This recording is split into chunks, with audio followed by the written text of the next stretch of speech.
جو ختم کرنا ہے بدعت رضا رضا بولو۔ وعلیکم السلام۔ اشرف رضا حیدرآباد سے یہ صاحب نے پوچھا، ایک شخص ہے جس کی بیوی ہوتے ہوئے اس نے اپنی شادی سے تعلقات قائم کیے ہیں اور لوگ اسے شادی بیاہ میں نہیں بلاتے ہیں، بہت اچھا کرتے ہیں۔ ایسے لوگوں کا سماجی بائیکاٹ ہونا چاہیے جو اس طرح کے حرام کام کرتے ہیں۔ اس کو چاہیے کہ فوراً اپنی شادی سے علیحدہ ہو جائے، توبہ کرے، بیوی سے تجدید نکاح کرے اور اعلانیہ معافی مانگے۔ اگر ایسا نہیں کرتا تو عورت کے لیے بھی ضروری ہے کہ اس سے علیحدہ ہو جائے اور اس سے جو ہے قاضی کی بارگاہ میں جا کے خلا کے لیے قاضی کی بارگاہ میں اصرار کرے کہ اس سے مجھے خلا دلوائے، کیونکہ ایسے بدبخت شخص کے ساتھ تعلقات رکھنا بالکل جائز نہیں۔ وعلیکم السلام۔ نہال رضا آصف ملیشیا سے، یہ سوال اس سے پہلے بھی گروپ میں آیا تھا۔ یہ پوچھتے ہیں جو لوگ مکہ شریف میں کام کرتے ہیں اور شوال کا چاند اگر انہیں مکہ شریف میں دیکھا تو ان پر حج فرض ہوگا؟ اگر استطاعت ہے حج کی، یعنی کر سکتے ہیں بآسانی، تو ان کو کرنا چاہیے حج، اور پہلے اگر کبھی کر چکے ہوں تو فرضیت ختم ہو گئی۔ یعنی اب ہر سال اگر اس نے شوال کا چاند مکہ المکرمہ میں دیکھا تو ہر سال اس پہ حج فرض نہیں ہوگا، کیونکہ حج پوری زندگی میں ایک بار فرض ہے۔ وعلیکم السلام۔ سید معراج علی کامتی ناگپور مہاراشٹر سے، بھائی صاحب پوچھتے ہیں اسلام اور سیاست دونوں میں کیا فرق ہے؟ دونوں ہی اسلام کا حصہ ہے، رہنمائی فرمائیں۔ پہلے تو آپ پوچھتے ہیں کہ اسلام اور سیاست میں کیا فرق ہے، پھر آپ پوچھتے ہیں دونوں اسلام کا حصہ ہے۔ بھیا اسلام ایک دین ہے، اللہ فرماتا ہے ان الدین عند اللہ الاسلام، اللہ کے نزدیک جو سچا دین ہے اور کامل دین ہے وہ اسلام ہے، جسے دینے کے بعد فرمایا اکملت لکم دینکم، کہ ہم نے تمہیں یہ مکمل دین دیا۔ تو اس دین کے اندر سیاست بھی ہے، تجارت بھی ہے، تو اس دین کے اندر تمام شادی ہے، بیاہ ہے، نکاح ہے، طلاق ہے، ساری چیزیں اس کے اندر ہے۔ تو سیاست بھی دین کے اندر ہے۔ خلفائے راشدین نے بھی سیاست کی ہے، سیاست اس طرح کی جس میں قوم و ملت کا بھلا ہو، مسلمانوں کے ساتھ انصاف ہو اور غیر مسلموں کے ساتھ بھی نا انصافی نہ ہو، اور تمام لوگوں کے جو معاملات ہیں، مسائل ہیں، وہ حل کیے جائیں۔ اس طرح کی سیاست دین کے اندر ہے۔ وعلیکم السلام۔ محمد شعیب رضوی سعودی سے، یہ بھائی صاحب پوچھتے ہیں اگر کسی آدمی نے کوئی چیز کسی کو بیچ دی، قیمت 50,000 تھی، 60,000 میں بیچ دی اور 10,000 اپنے پاس رکھ لیا، تو بھیا اپنی چیز کو اونچی قیمت میں بیچنا جائز ہے، اس میں شرعاً کوئی قباحت نہیں ہے۔ آپ اپنی چیز 1 روپے کی 1 لاکھ میں بھی بیچ سکتے ہیں، وہ آپ کی اپنی چیز ہے، اس میں کوئی حرج نہیں ہے۔ وعلیکم السلام۔ میر آزاد سعودی جبیل سے، بھائی صاحب پوچھتے ہیں غالباً روزانہ پوچھتے ہیں، کسی دن چھٹی بھی لے لیا کریں آپ۔ پوچھتے ہیں کیا منفرد کو نماز پڑھنے کے لیے مخرج ضروری ہے؟ اگر اسے مخرج نہیں آتا تو اس کی نماز نہیں ہوگی یا نہیں ہوگی؟ دیکھیے مخارج یعنی قرآن کریم کو اس طرح پہ پڑھنا کہ جو حروف جہاں سے نکلتا وہیں سے نکالنا، یہ بہت ضروری ہے۔ تو جب تک نہیں آتا ہے سیکھے، تو اس زمانے میں جو نمازیں پڑھی ہے وہ ہو جائیں گی، لیکن سیکھنا فرض ہے۔ لا علمی اور جہالت یہ کوئی عذر نہیں ہے کہ اللہ کی بارگاہ میں اس لیے چھوڑ دیے جائیں گے کہ ہمیں آتا نہیں تھا تو سیکھا کیوں نہیں؟ سیکھنا فرض ہے نا۔ اور آج جب 18 20 سال کالجوں میں جا کر سر کھپاتے ہیں، مرتے ہیں، اور حاصل کیا کرتے ہیں؟ بم بنانا، لوگوں کو مارنا اور جہاز بنانا اور اس قسم کی واہیات، خرافات، جس کا کوئی مطلب ہی نہیں ہے آخرت سے۔ جب اس طرح کی چیزیں سیکھی جاتی ہے کالج میں جا کر، تو پھر دین کیوں نہیں سیکھتے ہو، جس سے ہماری دنیا اور آخرت دونوں کا بھلا ہے۔ طہارت کے مسائل سیکھیے، وضو غسل کے مسائل سیکھیے، عقائد سیکھیے اور قرآن کریم کو صحیح طور پہ پڑھنا سیکھیے۔ تو جب تک نہیں آتی ہے، نماز پڑھ رہا تھا، نماز ہو گئی، لیکن جلد سے جلد اس کا سیکھنا ضروری ہے تاکہ قرآن کریم کو صحیح طور پر پڑھا جائے۔ وعلیکم السلام۔ لئیق حسین فرام نیو دہلی سے، بھائی صاحب پوچھتے ہیں کیا بینک سے ملنے والا انٹرسٹ جائز ہے؟ جی ہاں بالکل جائز ہے۔ پھر کہتے ہیں مجھے یہ ایک مفت صاحب نے بتایا تھا کہ جو زکوٰۃ دیتے ہیں اس پر بینک انٹرسٹ جائز ہے۔ میں سمجھا نہیں، جو زکوٰۃ دیتے اس پہ بینک انٹرسٹ جائز ہے مطلب؟ اگر آپ ایسا پوچھ رہے ہو کہ بینک کا انٹرسٹ جائز ہے تو جائز ہے، اور اس انٹرسٹ سے آپ اپنی زکوٰۃ دے سکتے ہیں، جیسا میری سمجھ میں آیا ویسے میں نے بتایا، باقی تم نے کیا لکھا وہ تو میری سمجھ میں نہیں آ رہا۔ اگر بینک سے انٹرسٹ ملے تو اسے لے سکتے ہیں، اسے ہر اچھے کام میں بھی خرچہ کر سکتے ہیں۔ وعلیکم السلام ورحمۃ اللہ۔ محمد سلطان رضا حنفی رضوی مہاراشٹرا بلڈانا سے بھائی صاحب پوچھتے ہیں حضرت ہمارے اکابرین کون کون سے ہیں، نام ارشاد فرمائیں۔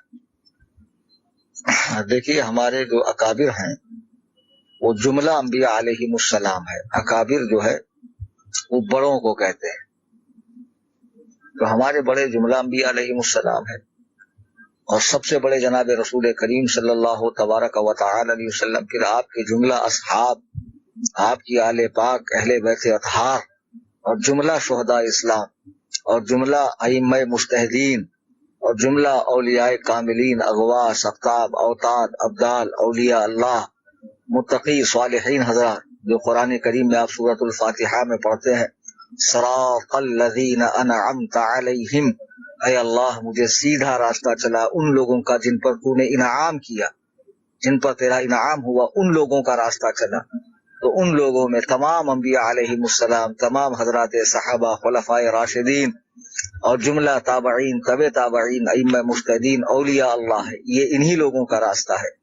اور آگے آپ پڑھتے ہیں غیر المغضوب علیہم ولا الضالین، ان لوگوں کا راستہ مت چلا جن پر تیرا غضب اور غصہ اترا ہے، اللہ کا غضب جن پر اترا، ان کے راستے پر نہ چلنے کی اللہ تعالیٰ سے ہم دعا مانگتے ہیں۔ تو ہمارے اکابرین میں یہ سارے لوگ ہیں، اور ماضی قریب میں جو ہمارے اکابر ہندوستان میں مشہور ہوئے ہیں وہ حضور تاج الشریعہ، حضور مفتی اعظم، حضور اعلیٰ حضرت حضور اشرفی میاں، حضور تاج الفضول شیخ حضرت عبد القادر بدایونی رحمۃ اللہ علیہ، اور خانوادہ ماریرہ مطہرہ، کالپی شریف، مسولی شریف، اور یہ سارے بزرگان دین جو ہے ہمارے اکابر میں ہے۔ سرکار غریب نواز حضرت شاہ ولی اللہ، حضرت مجدد الف ثانی شیخ احمد سرہندی، حضرت شاہ عبدالحق محدث دہلوی رحمۃ اللہ علیہ، یہ سارے بزرگان دین، حضرت قاضی ثناء اللہ پانی پتی مظہری رحمۃ اللہ علیہ، یہ بڑے بڑے بزرگان دین، یہ سب ہمارے اکابر میں شمار ہیں ان کا۔ وعلیکم السلام۔ محمد قوسین دبئی سے پوچھتے ہیں کہ ایک شخص ڈاکٹر ذاکر نائک کو فالو کرتا ہے اور اس کی جو بکواس ہے، خباثت ہے، اس کی تائید کرتا ہے، کیا اس سے سلام و دعا کی جا سکتی ہے؟ بالکل نہیں، کیونکہ ڈاکٹر جوکر نائک نے اپنی تقریر میں یہ بھی کہا ہے کہ آج کی ڈیٹ میں حضور کو ماننا حرام ہے، اور فوراً کہا کہ ان سے مانگنا حرام ہے۔ مان لیجیے اگر پہلی بات غلط کہا تو دوسری بات کون سی صحیح کہا؟ حضور سے مانگنا بھی جائز ہے، صحابہ کرام نے مانگا ہے، آنکھ پھوٹی تو سرکار کی بارگاہ میں آئے، ہاں کھانا کم پڑ گیا تو حضور کی بارگاہ میں آئے، پانی کم پڑ گیا تو حضور کی بارگاہ میں آئے، ہر چیز کے لیے اللہ کے نبی کی بارگاہ میں آتے، تو حضور سے مانگنا یہ تو صحابہ کا عمل ہے۔ اور اس طریقے سے اس خبیث نے سیدنا سرکار امام عالی مقام رضی اللہ تعالیٰ عنہ کی عظیم شہادت کو سیاسی جنگ کہا ہے کہ امام حسین کی جو جنگ تھی وہ سیاست والی تھی، نہیں، امام حسین کی جنگ دین متین کے لیے تھی، سیاست کے لیے نہیں تھی، اپنی حکومت قائم کرنے کے لیے نہیں تھی۔ تو اس خبیث کو فالو کرنے والے کے ساتھ سلام کی کوئی گنجائش نہیں۔ شبینے کے حوالے سے جو سوال گروپ میں آیا تھا، جیسے کہ حضور صدر الشریعہ رضی اللہ تعالیٰ اور سرکار اعلیٰ حضرت نے اس کی یہ بھی تصریح فرمائی ہے کہ چونکہ وہ ایک شب کا ہوتا ہے اور حفاظ اس میں اپنے قرآن کی مشق کرتے ہیں، وہ تراویح نہیں ہے اصل میں، یہ میں نے اپنی پہلی آڈیو میں بھی بتایا، اور چونکہ ایک رات میں قرآن ختم کرنا ہوتا ہے تو بعض جگہوں پر دیکھا گیا ہے کہ لوگ کھاتے پیتے ٹہلتے ہیں، قرآن ہو رہا ہے اور اس میں جو ہے حروف کھا جاتے ہیں، بہت سارے کیا پڑھتے ہیں، یعلمون تعلمون، راجدھانی ایکسپریس بنتا ہے تو کوئی اور شتابدی ایکسپریس بنتا ہے، تو ان چیزوں کو دیکھتے ہوئے علماء کرام نے اس کی اجازت نہیں دی، اعلیٰ حضرت نے اسے مکروہ لکھا ہے۔ لیکن اگر اس بات کا پورا اہتمام ہو کہ نماز میں کوئی جو ہے غیر شرعی کام نہیں کریں گے اور سب کے سب قرآن کریم اطمینان سے سنیں گے اور قرآن کریم کو پوری رعایت کے ساتھ پڑھا جائے تب اجازت ہو سکتی ہے، لیکن پھر بھی اس کی جماعت کا اعلان کرنا یہ جائز نہیں، کیونکہ وہ نفل نماز ہے۔ اور اس سے پہلے کئی دن پہلے میں نے گروپ میں بتایا بھی تھا کہ نفل کا اعلان کرنا تداعی یعنی اعلان کے ساتھ منع ہے۔ شبینے کے حوالے سے جو سوال گروپ میں آیا تھا، اور بہتر یہی ہے کہ یہ شبینہ والا سسٹم جو ہے نا کم سے کم 3 شب کا کیا جائے تو بہتر ہے. 3 شب کا کرنے سے اس لیے کہ ایک حدیث پاک میں جو سختی آئی ہے کہ جس نے قرآن کو 3 دن سے کم میں پڑھا اس نے قرآن کو سمجھا نہیں. اگرچہ بعد کے بزرگوں نے اس کی تعویلیں کی ہے اور ہمارے سرکار امام اعظم ابو حنیفہ کا معمول یہ تھا کہ وہ رمضان کریم میں 61 قرآن کریم ختم کرتے تھے، یعنی روزانہ 2 سے بھی زائد پڑھتے تھے. تو وہ حضرات چونکہ قرآن سمجھ چکے تھے اور محض تلاوت کی برکتیں حاصل کرنے کے لیے زیادہ سے زیادہ تلاوت فرماتے تھے. اگر یہ شبینہ 3 سے 4 دن کا ہو تو بالکل اچھا ہے، جائز ہے، اس میں کوئی قباحت نہیں ہے، کیونکہ پھر اس میں قرآن کریم کے حروف ادا بھی ہوں گے اور پوری رعایت بھی ہوں گی. لیکن یہ 1 شب والا ہماری سمجھ میں نہیں آتا ہے، اس سلسلے کو بند ہی کیا جائے تو بہتر ہے. وعلیکم السلام ورحمۃ اللہ. محمد نثار حنفی جبیل سعودی عربیہ سے. کسی دن آپ سوال سے چھٹی بھی لیا کریں تاکہ آپ کے بدلے کوئی اور بھائی کو بھی موقع ملے. صاحب پوچھتے ہیں کہ تہجد کی نماز کتنے رکعت ہے اور وقت کب شروع ہوتا ہے اور کس ٹائم ختم ہوتا ہے اور کتنے رکعت کس وقت پڑھنا زیادہ افضل ہے؟ حضرت رہنمائی فرمائیے. تہجد کی جو نماز ہے اس کا اصل وقت عشاء کے بعد 1 نیند ہو جائے. اب مثلا 8 بجے عشاء کی نماز ختم ہو گئی، آپ بستر پہ گئے، کھانا پینا کھا کے 8:30 بجے سو گئے، آپ 8:45 بجے اٹھ گئے، وہ تہجد کا وقت ہے. ٹھیک ہے، تہجد کے لیے صرف 1 نیند کافی ہے. لیکن تہجد کو اخیر وقت میں پڑھنا افضل ہے، جب ساری کائنات سو رہی ہو اور سارے لوگ سو رہے ہوں. اس وقت آپ اٹھیے، وضو کیجیے اور اللہ کے حضور میں گڑ گڑائیے، پڑھیے، چونکہ سارے لوگ سو رہے ہوتے ہیں. اور اکیلے کی جو نماز ہے اس میں جو خوف خدا غالب ہوتا ہے، اللہ کا تقرب حاصل ہوتا ہے، وہ اور موقعوں پر نہیں ہوتا. بہرحال اخیر میں پڑھنا افضل ہے. اس کی کم سے کم 2 رکعت ہے اور زیادہ سے زیادہ 12 رکعت. 2 سے کم نہیں ہے، 12 سے زیادہ نہیں ہے. یہ تہجد کی نماز ہے اور اس کا جو وقت ہے وہ فجر کا وقت شروع ہونے سے پہلے تک ہے. جب فجر کا وقت شروع ہو جاتا ہے تو تہجد کا وقت ختم ہو جاتا ہے. وعلیکم السلام. یہ جبیل سے اور ایک بھائی صاحب ہے شیخ نبیر ال، پوچھتے ہیں کیا پورا دنیا کا اہل حدیث کافر ہے؟ کیونکہ یہ لوگ ہمارا نبی پاک صلی اللہ علیہ وسلم کو نور ہونا پر علم غیب حاضر و ناظر مختار کل ہونا نہیں میں انکار کرتا ہے. دیکھیے پورے دنیا کے اہل حدیث کافر ہیں اس طرح آپ نہیں کہہ سکتے ہیں. ہاں، جن کے عقائد میں فطور ہے، جو علم غیب کا بالکل انکار کرتے ہیں، چونکہ مطلق علم غیب کا انکار کفر ہے. اور اسی طرح جو اللہ تعالیٰ کو جسم مانتے ہیں، جو غیر مقلد کہ اللہ کے ہاتھ ہیں، پیر ہے،